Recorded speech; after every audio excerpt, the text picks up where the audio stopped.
In Arkansas on December 28, 1987, retired military serviceman Ronald Gene Simmons walked into his former workplace at the Woodline Motor Freight Company and fatally shot the office manager, Joyce Butts. Simmons then surrendered to the secretary and stated, "I've gotten everybody who wanted to hurt me." He then waited there for the police and handed them his weapon when they arrived. But what police didn't realize was that the most heinous of Simmons' crimes hadn't been discovered yet. What is up, everyone? Welcome back to GrayDays TV, and today I'm going to be talking about the horrible crimes committed by a man named Ronald Gene Simmons. Ronald Gene Simmons was born on July 15th of 1940 in Chicago, Illinois, to Loretta and William Simmons. In 1957, Ronald dropped out of high school and joined the U.S. Navy. And while stationed in Washington, he met Rebecca Becky Ilbari, and the two later married in New Mexico in 1960. And over the next 18 years, Ronald and Becky had 7 kids together.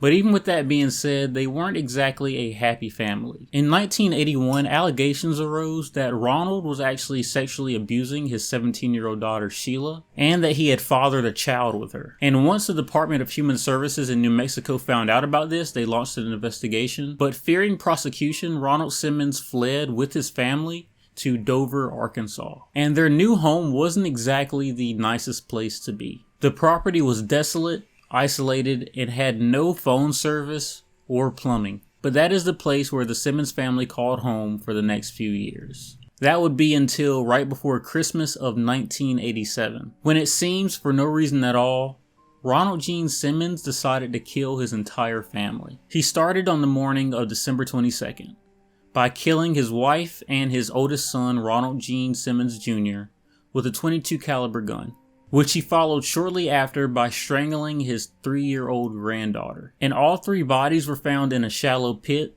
that Simmons had instructed his family to dig, telling them that it was going to be used as an outhouse. Later that same day, the Dover school bus dropped off the younger Simmons children, and that day was probably a pretty good day for them before they got to that house, because that was actually the beginning of Christmas break. But unfortunately, that good day they were probably having ended the second they walked into that house. And based on the crime scene investigation, all 4 Simmons children, ages 17, 14, 11, and 8, were separated and killed individually, either by strangulation and or being drowned in a rain barrel. Their bodies also later found in the 4 feet deep ditch. And after Ronald Gene Simmons had killed a total of 7 of his own family members, he waited a few days for the rest to arrive. And a few days later, on December 26th, the rest of the family arrived for their annual Christmas visit. Simmons' 23-year-old son Billy and his wife Anita, along with their 20-month-old son,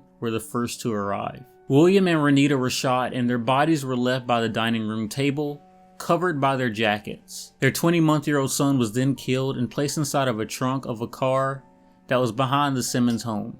Next to arrive was Simmons' 24-year-old daughter Sheila and her husband Dennis Raymond McNulty and their 2 children, 7-year-old Sylvia, who was the daughter of Sheila and her father, Ronald Gene Simmons, and a 21-month-old son named Michael. Sheila and Dennis were shot and their bodies were laid in the dining room covered by a tablecloth. Then Ronald strangled Sylvia and Michael and placed Michael's body in another trunk of a different car. Now later that same day, Ronald Gene Simmons drove to Russellville to the local Sears, and he actually went to Sears to pick up Christmas gifts that had been ordered but hadn't arrived before Christmas. He also went to a private club later that night before returning home and staying there for the weekend. But as you already know, his killing spree actually wasn't over yet. On Monday, December 28th of 1987, Ronald Gene Simmons drove the car of his son, Ronald Jr., and drove to the local Walmart in Russellville. And while he was at Walmart, he purchased another gun. And his next stop was the Peel, Eddy, and Gibson law firm, where he killed the 24-year-old secretary, Kathy Kendrick, by shooting her 4 times in the head. Next was the Taylor Oil Company, where he shot the owner, Rusty Taylor, who survived, and an employee, Jim Chaffin,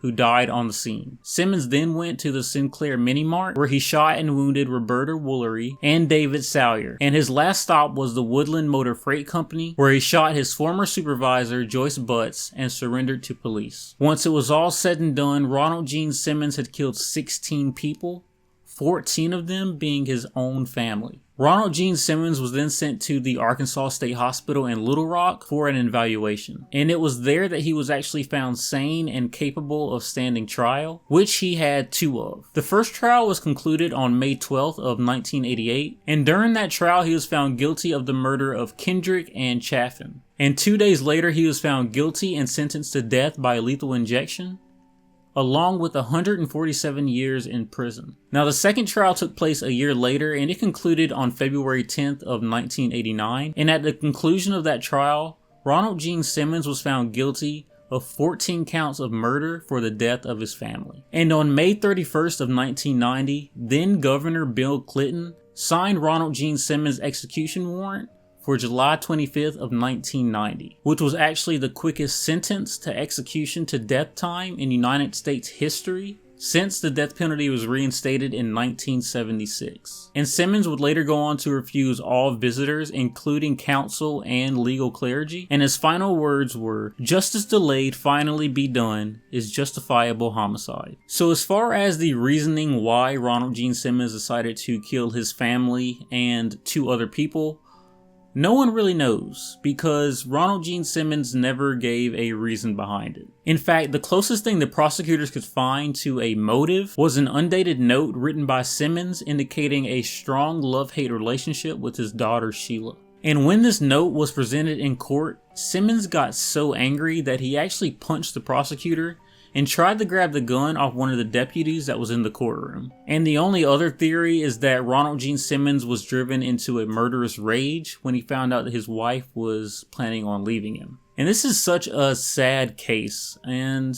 the reason I want to talk about it is because it's somewhat Christmas themed, because the murders happened not on Christmas, but around it. So I thought this would be a good story to put out with Christmas right around the corner. Also, this is a case that I never heard of, and I just thought it was so tragic that this guy killed 14 members of his own family and then went on to try and kill at least 4 other people. It's just crazy to think that there are people out there who would go to such extremes and do things like that. But that's all I have to talk about today. Let me know what you guys think about this case. Why do you think that Ronald Gene Simmons decided to go on a killing spree, killing 14 members of his family and 2 other people? Let me know what you guys think about that in the comments down below. Also, don't forget to like and subscribe if you haven't already.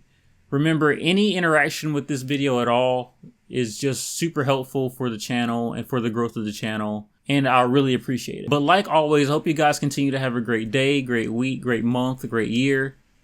Hope you guys enjoy Christmas, spend time with your family, do whatever you guys do during Christmas.